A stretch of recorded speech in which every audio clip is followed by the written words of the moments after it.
अस्सलामुअलैकुम। मेरा नाम इनामुल्लाह है और आज से हम स्टार्ट करेंगे पीएचपी की ट्रेनिंग।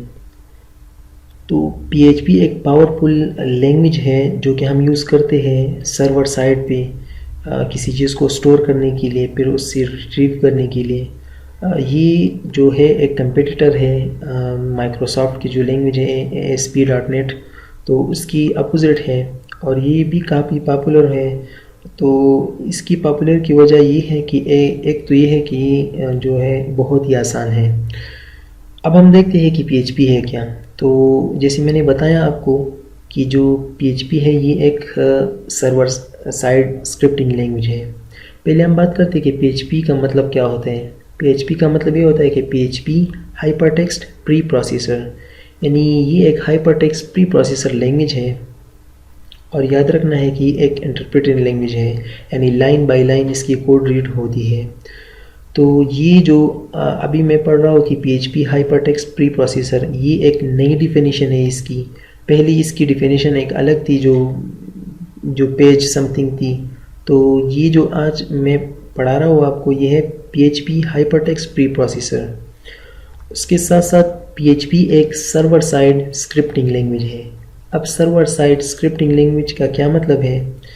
इसका मतलब ये है कि इस लैंग्वेज को यूज़ करके हम डेटाबेस के साथ यानी रब्ता रख सकते हैं। मिसाल के तौर पर अगर मुझे किसी वेबसाइट में या किसी वेब एप्लीकेशन में कुछ स्टोर करना है तो मैं इसी लैंग्वेज को यूज़ करूँगा और डेटाबेस के साथ कनेक्टिविटी के लिए, डेटाबेस में कुछ चीज़ें स्टोर करने के लिए या उससे रिट्रीव करने के लिए।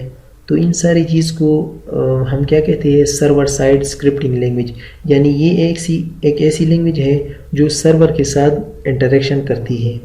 इसका फ्रंट एंड के साथ कुछ भी लेना देना नहीं होता है, ये सर्वर के साथ इंटरेक्शन करती है, यानी स्टोर करना, रिट्रीव करना, ये सारा कुछ। उसके साथ साथ ये एक बहुत ही पावरफुल टूल है वेबसाइट को डायनेमिक बनाने के लिए। मिसाल के तौर पर अगर आप देखिए हमारी जो न्यूज़ की जो वेबसाइट्स वगैरह होती है वो भी एक डायनेमिक वेबसाइट होती है।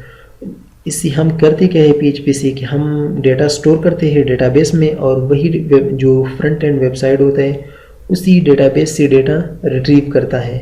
तो ये इस तरीके से एक डायनेमिक बन जाता है जो अपने आप ही काम करता है। इसी को हम डायनेमिक कहते हैं।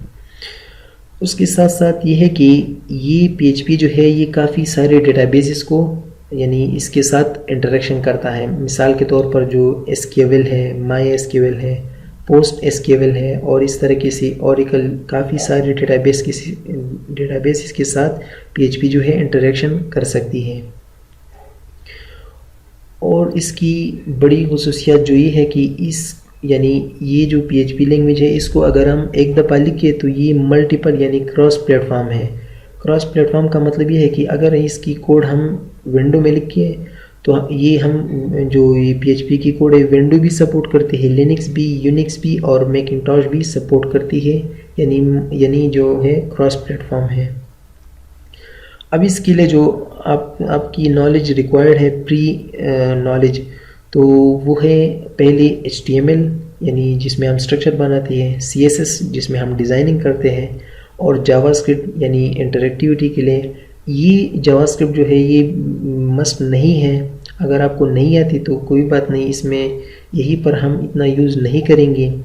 और जो इसके साथ है SQL डेटाबेस, क्योंकि हम SQL या MySQL के साथ काम करेंगे पीएचपी का, तो इसलिए आपको SQL की थोड़ी बहुत बेसिक नॉलेज होनी चाहिए कि SQL किस तरीके से काम करता है और किस तरीके से हम टेबल क्रिएट कर सकते हैं और डेटाबेस क्रिएट कर सकते हैं वगैरह वगैरह। तो आइए स्टार्ट करते हैं इसको।